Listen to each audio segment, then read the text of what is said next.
Star Wars Episode 1 Jedi Power Battles hit store shelves in 2000, offering fans a new way to play as their favorite characters from the film. While reviews for the game were definitely mixed back in the day, tons of people out there have fond memories of the game. Now, with the game being remastered for modern platforms, is it still worth taking a look at all these years later? Well, that's exactly what we're here to talk about. Let's get into it.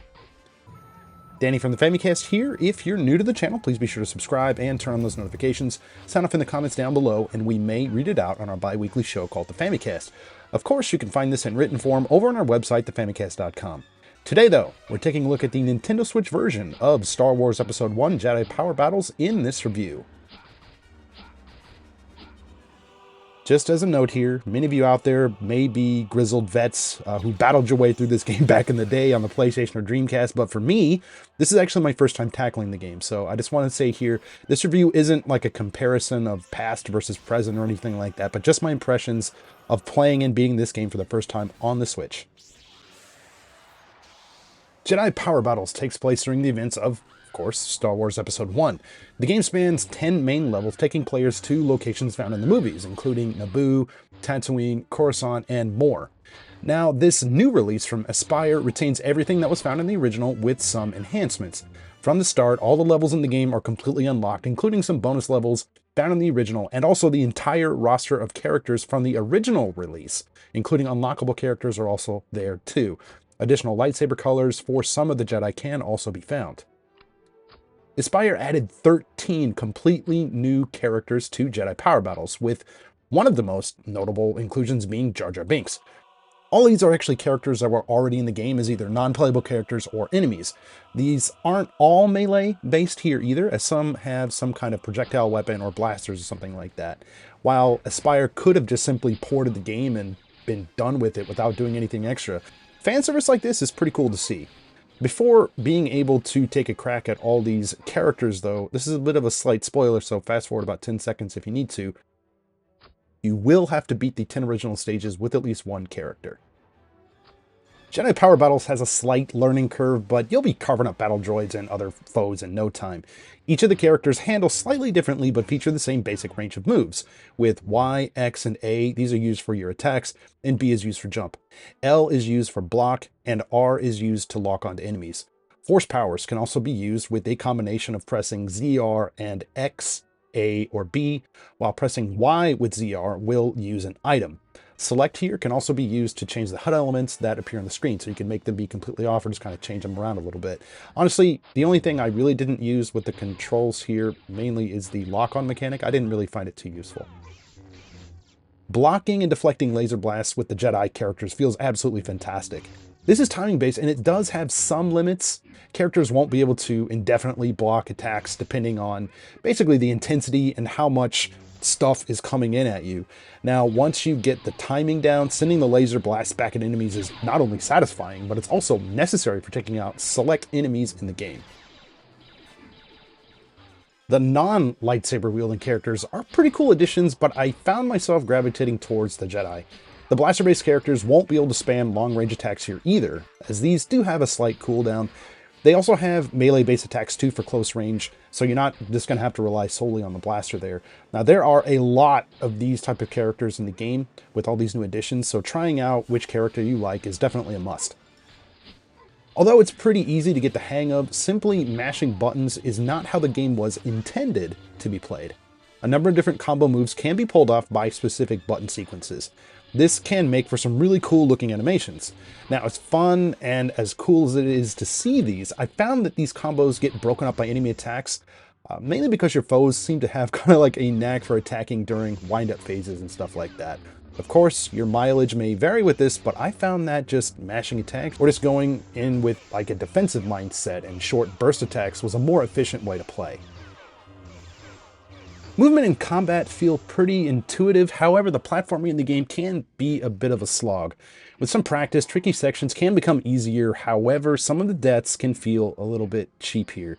Additionally, while few and far between, there are times when enemies are placed right alongside areas that are used to pick off players mid-jump, forcing a tumble down an endless pit to instant death. The game could be pretty unforgiving at times, but once you learn the levels and enemy patterns and stuff like that, I think you'll be able to get on by. On top of the regular on-foot missions, there are a handful of missions or challenges that allow for vehicular-based combat. I found this to be a pretty nice change of pace to the somewhat long levels. These are pretty fun and easy to control here too. Now, bonus stages are also here and available from the start, including a special mission as a destroyer droid or droid decals, a race, and more here. Now, in addition to these, boss characters can also be found at the end of most levels. These can be challenging, but being aware of their attack patterns and figuring out their weak points will be enough to get you through.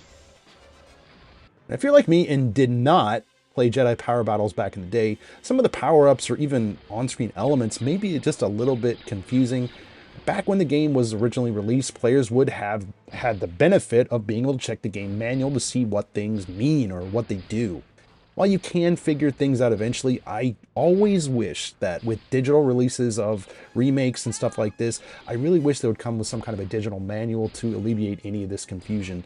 Now, again, if you're familiar with the game, you're going to be absolutely fine. Now, for those that aren't, well, I guess a few tips here. Those dots in the upper middle part of the screen, those are your lives. The icon on the bottom left-hand side of the screen, that indicates the amount of special items that you have, and stuff like that. So, yeah, if you're confused about it a little bit, maybe try to look at a manual or something like that from back in the day. Two-player co-op and versus multiplayer are available in Jedi Power Battles. Now, unfortunately, I did not get a chance to try this out during my time with the game. It would have been definitely nice to see an online multiplayer added here, but, given Aspyr's spotty history with online and a somewhat similar remake from 2024, think about the early woes of the Star Wars Battlefront collection, I'm okay with them not adding it, simply because I don't know if I have the confidence that they'd be able to do it right. Yeah, I will say, though, it does look like it would be quite a bit of fun if you have a friend to play with. Upon starting out, Jedi Power Battles offers two different difficulty settings, Jedi and Easy. I played through the game on Jedi with Obi-Wan for my first playthrough and found the game challenging, but not impossibly so. Now, as a test specifically for this review, I also tried out the game on easy mode. Things here are more or less the same, however, enemies feel like they took less hits to defeat, and there were sometimes just simply less of them in the stages. With that being said, if you're worried about the game being too hard, I think these options will be sufficient for veterans or beginners. You also start out with a lot more life than you do in the original one. They're just more pickups and stuff like that here too, so it's kind of dumbed down a little bit, but it's not, I don't know, from everything that I've heard about the original, I don't know, maybe this is for the better.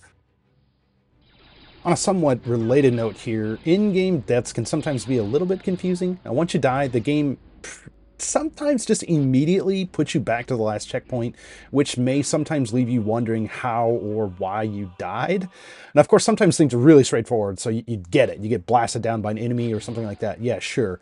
But other times, maybe you're just dead when you're trying to walk on a floor somewhere or something like that, leaving you to kind of figure it out or to try not to repeat what you just did.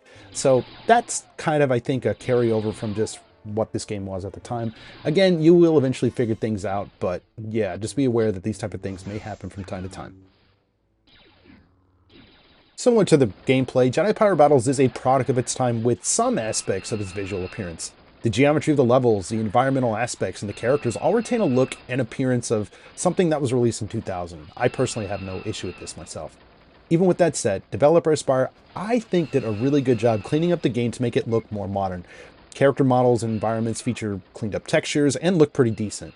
Again, and similar to a lot of other Aspyr Star Wars ports, this is a visually enhanced version of a game from yesteryear. The pre-rendered videos that are sprinkled throughout the game, they don't look nearly as sharp as the rest of the product, which may be a little bit off-putting to some. At the same time, this has been pretty consistent with Aspyr's other offerings in the past. Now, aside from this, I think the performance on the Switch is pretty consistent, and I really can't think of any issues I had with the game in terms of frame rate. If anything, Star Wars Episode 1 Jedi Power Battles is a faithful remaster. It might not be super deep, but I think the game's pretty fun to play. Although there have been some improvements made to the game in terms of visuals and gameplay, it still feels like a product of its time and can be a little bit unfair at times. Still, if you give it some time, there's definitely some fun to be had here, especially for Star Wars fans. But let's go ahead and turn things over to you guys. Did you guys check out Jedi Power Battles back in the day? Did you pick it up on one of the more modern platforms with this recent re-release? Do you have any good memories of the game? Be sure to sign off in the comments down below. We'd love to hear from you. As always, thank you guys so much for checking out this video. If you like what you see, please feel free to drop this one a like. If you feel that we've earned it, please consider dropping us a sub. We've got tons of stuff here on the channel, including a longer form live bi-weekly podcast all about gaming in Japan, video reviews, looks at retro games, and a whole lot more. Again, this is Danny from the Famicast. Thank you so much for watching, and we'll catch you later.